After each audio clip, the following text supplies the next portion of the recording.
Eh bien, je suis directrice de l'Institut, c'est-à-dire que je chapeaute un petit peu toutes nos missions, et je fais beaucoup d'administratif aussi. Voilà, mais je chapeaute l'essentiel, la culture, les cours, le DELF, voilà, la médiathèque, tout ça.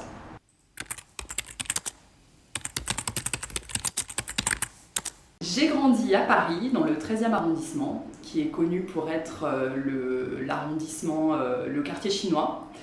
Voilà, ce qui ne me prédestinait pas forcément à venir en Allemagne. Mais ensuite, on a déménagé à Chambéry, en Savoie. Et là, j'ai eu la chance de faire le programme Erasmus et de partir à Mayence.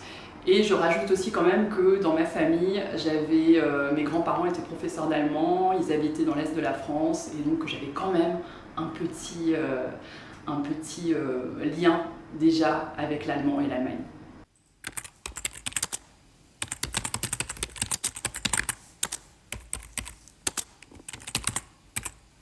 Alors c'est un petit peu particulier parce que j'ai fait des études de droit.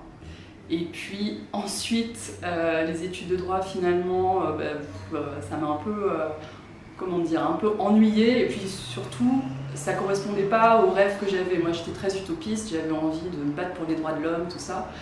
Et je me suis rendu compte que pour réussir à faire ça, ça prendrait, il fallait vraiment être très très très motivé, très passionné. Donc, puis j'avais très envie aussi de travailler avec des enfants. Donc je suis devenue enseignante.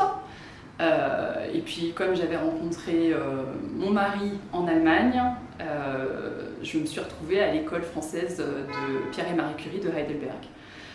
Et j'y ai enseigné pendant 13 ans.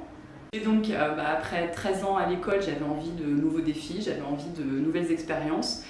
Et il n'y a pas beaucoup d'autres écoles françaises à proximité.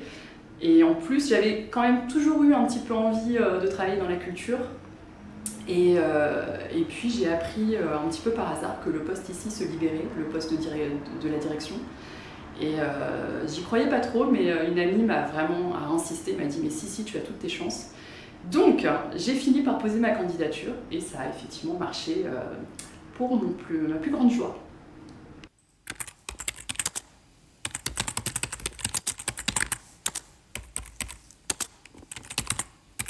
Alors, je trouve cette question géniale, passionnante et en même temps hyper difficile parce que je pense à toutes les personnes qui ne me connaissent pas mais qui vont forcément m'en vouloir, que j'adorerais nommer. Mais bon, il faut faire un choix.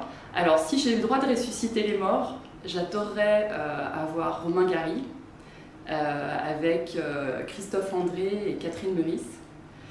Si j'ai pas le droit de ressusciter les morts, je remplace Romain Gary par Jamel.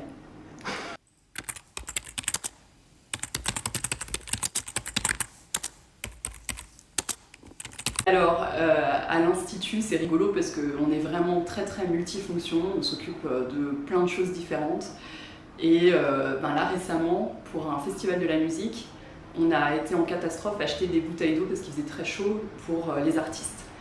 Et moi, je me suis vraiment germanisée, donc en Allemagne, on achète de l'eau pétillante. Et j'avais acheté essentiellement de l'eau pétillante. Et puis il y a une chanteuse qui m'a fait remarquer qu'en fait, l'eau pétillante pour chanter, ce n'était pas du tout idéal. Donc voilà, maintenant j'ai retenu, pour les chanteurs et les chanteuses, prévoir de l'eau plate.